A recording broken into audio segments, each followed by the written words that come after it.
سورہ بنی اسرائیل کی آیت نمبر 71 سورہ بنی اسرائیل اور 15ویں پارے کا 8واں رکوع۔ اللہ رب العالمین نے ارشاد فرمایا، یوم ندعو کل اناس بامامہم، جس دن ہم ہر جماعت کو اس کے امام کے ساتھ بلائیں گے جس کا وہ دنیا میں اتباع کرتا تھا، یعنی جو جس کی دنیا میں پیروی کرے گا کل بروز قیامت اسے اس کے ساتھ بلایا جائے گا اور اس کا حشر اس کے ساتھ ہوگا۔ حضرت عبداللہ بن عباس رضی اللہ تعالی عنہما نے فرمایا، اس سے وہ امام زمان مراد ہے جس کی دعوت پر دنیا میں لوگ چلے، خواہ اس نے حق کی دعوت کی ہو یا باطل کی۔ حاصل یہ ہے کہ ہر قوم اپنے سردار کے پاس جمع ہوگی جس کے حکم پر دنیا میں چلتی رہی، اور انہیں اسی کے نام سے پکارا جائے گا کہ اے فلاں کے متبعین۔ اب جنہوں نے اللہ کے نیک بندوں کی پیروی کی، جیسے جو حنفی ہیں وہ امام اعظم ابو حنیفہ رضی اللہ تعالیٰ عنہ کی پیروی کرنے والے ہیں، تو کتنے خوش نصیب ہیں کہ انہیں اس طرح پکارا جائے گا کہ اے امام اعظم ابو حنیفہ کی پیروی کرنے والوں۔ غوث اعظم سے محبت کرنے والے اس طرح پکارے جائیں گے کہ عبد القادر، شیخ عبد القادر غوث اعظم سے محبت کرنے والے، ان کی پیروی کرنے والے، اس طریقے سے پکارا جائے گا۔ تو ہم اللہ والوں سے محبت کرتے ہیں اور ان کے پیچھے چلتے ہیں۔ دعا کریں اللہ تعالیٰ اس پر استقامت دے اور کل بروز قیامت ہمیں اسی طرح پکارا جائے، اور اللہ تعالیٰ برے لوگوں کی پیروی سے بچائے۔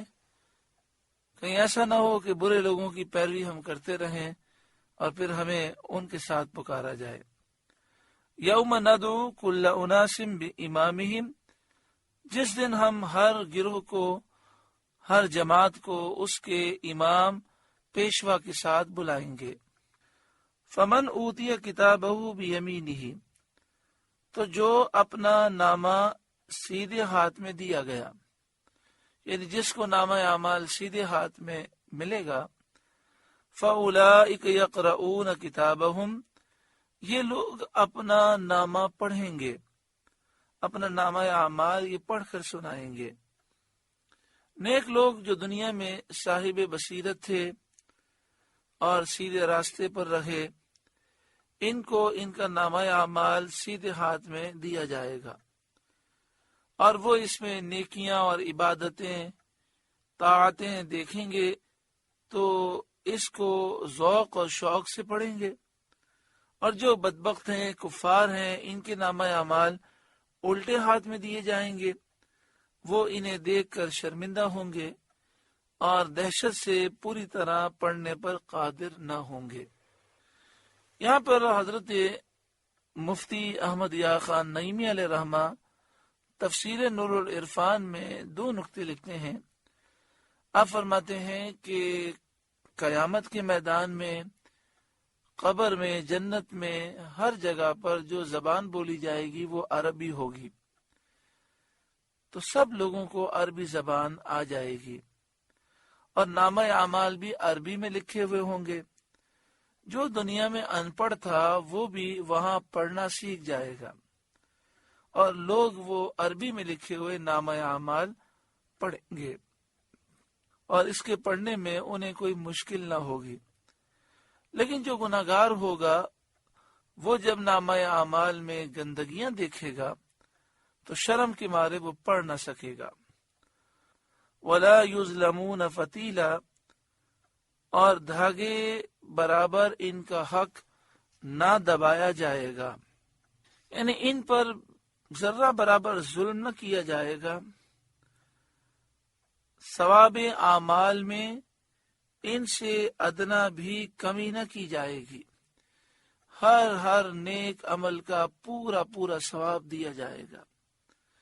وَمَنْ كَانَ فِي هَذِهِ أَعْمَى فَهُوَ فِي الْآخِرَةِ أَعْمَى، اور جو اس زندگی میں اندھا ہو وہ آخرت میں اندھا ہے۔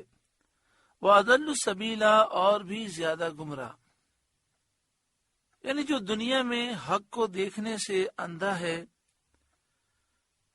وہ آخرت میں نجات کی راہ دیکھنے سے اندھا ہوگا۔ معنی یہ ہے کہ جو دنیا میں کافر گمراہ ہے وہ آخرت میں جنت کی راہ نہیں دیکھ سکے گا، نجات کی راہ نہیں دیکھ سکے گا۔ اور یہاں فرمایا کہ یہ آخرت میں دنیا سے بھی زیادہ گمراہ ہوگا۔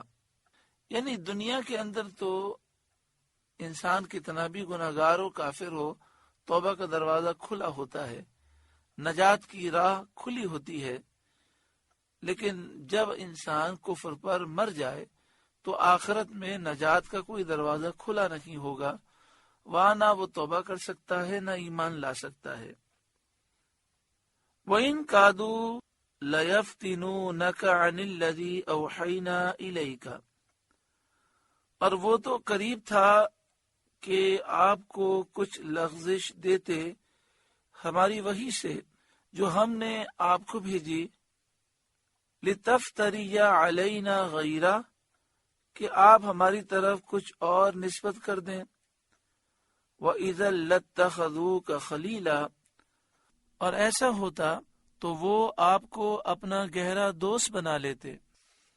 اس کا شان نزول یہ ہے کہ قبیلہ ثقیف کا ایک وفد سید عالم صلی اللہ علیہ وآلہ وسلم کے پاس آ کر کہنے لگا کہ اگر آپ ہماری 3 باتیں منظور کر لیں تو ہم آپ پر ایمان لے آئیں گے، آپ کی بیعت کر لیں گے۔ ایک تو یہ ہے کہ ہم نماز میں جھکیں گے نہیں، یعنی ہم نماز میں رکوع و سجدہ نہ کریں گے۔ دوسری یہ کہ ہم اپنے بت اپنے ہاتھوں سے نہ توڑیں گے۔ تیسرے یہ کہ لات کو پوجیں گے تو نہیں، جو ان کا بت تھا لات، ان کا لات کی ہم پوجا تو نہیں کریں گے، مگر 1 سال اس سے نفع اٹھا لیں کہ اس کے پوجنے والے جو نذرانے اور چراوے لائیں اس کو ہم وصول کر لیں۔ سید عالم صلی اللہ علیہ وسلم نے فرمایا اس دین میں کچھ بھلائی نہیں جس میں رکوع سجدہ نہ ہو، اور بتوں کے توڑنے کی بابت تمہاری مرضی، اور لات و عزا سے فائدہ اٹھانے کی اجازت میں ہرگز نہ دوں گا۔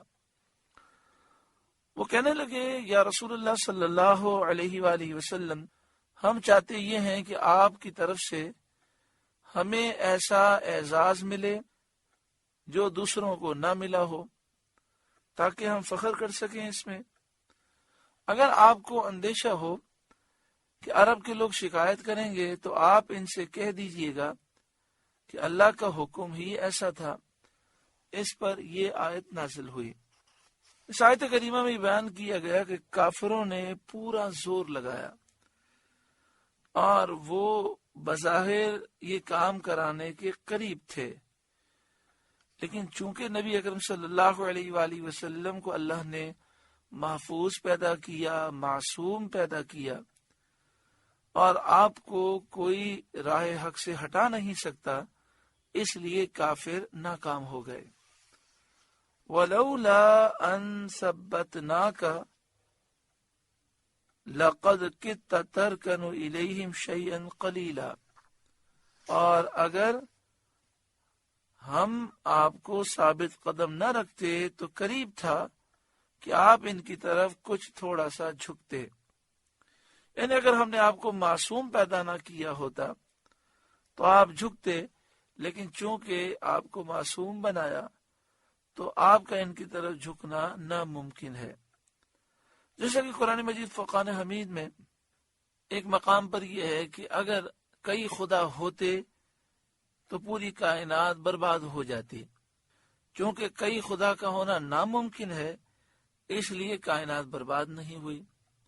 اسی طرح قرآن پاک میں یہ ہے کہ اے محبوب آپ فرمائیے کہ اگر رحمان کا بیٹا یا بیٹی ہوتی تو سب سے پہلے میں اس کی پوجا کرتا، تو چونکہ اللہ کے لیے بیٹا ہونا یا بیٹی ہونا ناممکن ہے اس لیے میرا غیر اللہ کو پوجنا بھی ناممکن ہے۔ تو اسی طرح یہاں پر بھی یہی بیان کیا جا رہا ہے کہ آپ معصوم ہیں اور آپ کا کسی کافر کی طرف جھکنا یہ ناممکن ہے۔ آپ چونکہ معصوم ہیں اور معصوم سے لغزش خطا نہیں ہو سکتی. اذا لأذقناک ضعف الحیات و ضعف الممات، اور ایسا ہوتا تو ہم آپ کو دگنی عمر اور دگنی موت کا مزہ دیتے. ثم لا تجد لك علینا نصیرا، پھر آپ ہمارے مقابل اپنا کوئی مددگار نہ پاتے. وَإِن كَادُوا لَيَسْتَفِزُّونَكَ مِنَ الْأَرْضِ، اور بے شک قریب تھا کہ وہ آپ کو اس زمین سے ڈگا دیں، نکال دیں. لِيُخْرِجُوكَ مِنْهَا، کہ آپ کو اس سے باہر کر دیں. وَإِذًا لَا يَلْبَثُونَ خِلَافَكَ إِلَّا قَلِيلًا، اور ایسا ہوتا تو وہ آپ کے پیچھے نہ ٹھہرتے مگر تھوڑا. مراد یہ ہے کہ مشرکین نے سب نے اتفاق کر کے یہ چاہا کہ سب مل کر سید عالم صلی اللہ علیہ وآلہ وسلم کو عرب شریف سے باہر نکال دیں، لیکن اللہ تعالیٰ نے ان کا یہ ارادہ پورا نہ ہونے دیا اور ان کی یہ مراد بر نہ آئی. اس واقعے کے متعلق یہ آیت نازل ہوئی اور یہ فرمایا گیا کہ اگر ایسا ہو جاتا اور یہ آپ کو سرزمین عرب سے نکالنے میں کامیاب ہو جاتے تو پھر یہ ہلاک ہو جاتے، کیونکہ جو قوم اپنے نبی کو اپنی بستی سے نکال دیتی ہے وہ ہلاک ہو جاتی ہے. یہاں پر مفسرین نے یہ فرمایا کہ اصول و قواعد تو یہی ہیں، اللہ کا قانون تو یہی ہے، لیکن مکہ مکرمہ سے کافروں نے نبی اکرم صلی اللہ علیہ وآلہ وسلم کو نکالا اور آپ مکے سے مدینہ شریف تشریف لے گئے. تو اس قانون کے مطابق اہل مکہ کا ہلاک ہو جانا تھا، لیکن نبی اکرم صلی اللہ علیہ وآلہ وسلم کی رحمت کے صدقے میں اور ان کی دعاؤں کے صدقے میں اللہ تعالیٰ نے کرم فرمایا اور اہل مکہ کو مہلت دی اور ان کی اکثریت کو اللہ تعالیٰ نے ایمان لانے کی توفیق عطا فرمائی. سنت من قد ارسلنا قبلک من رسلنا، دستور ان کا جو ہم نے آپ سے پہلے رسول بھیجے. یعنی جس قوم نے اپنے درمیان سے اپنے رسول کو نکالا ان کے لیے سنت الہی یہی رہی کہ انہیں ہلاک کر دیا. وَلَا تَجِدُ لِسُنَّتِنَا تَحْوِيلًا، اور آپ ہمارا قانون بدلتا نہ پائیں گے. قانون اللہ رب العالمین کا یہی ہے، کوئی اس قانون کو بدل نہیں سکتا، لیکن اللہ چاہے تو خود اس قانون کو تبدیل فرما دے. جیسا کہ ابھی آپ نے سنا، اور یہ بات تفسیر نور العرفان میں حضرت علامہ مولانا مفتی احمد یار خان نعیمی علیہ الرحمہ نے لکھی کہ اللہ تعالیٰ نے یہاں کہ اہل مکہ نے نبی اکرم صلی اللہ علیہ وآلہ وسلم کو مکہ شریف سے نکال دیا، تو قانون کے مطابق اہل مکہ کو ہلاک ہو جانا چاہیے تھا، لیکن حضور کی رحمت اور حضور کی دعاؤں کے صدقے میں اللہ نے کرم فرمایا اور ان کی اکثریت کو توبہ کی توفیق دی، اور ایک وقت وہ آیا کہ اہل مکہ کی اکثریت مسلمان ہو گئی. سورہ بنی اسرائیل کا 8واں رکوع مکمل ہوا. اللہ رب العالمین اپنے فضل و کرم سے نور قرآن پاک سے ہمیں روشن و منور فرمائے.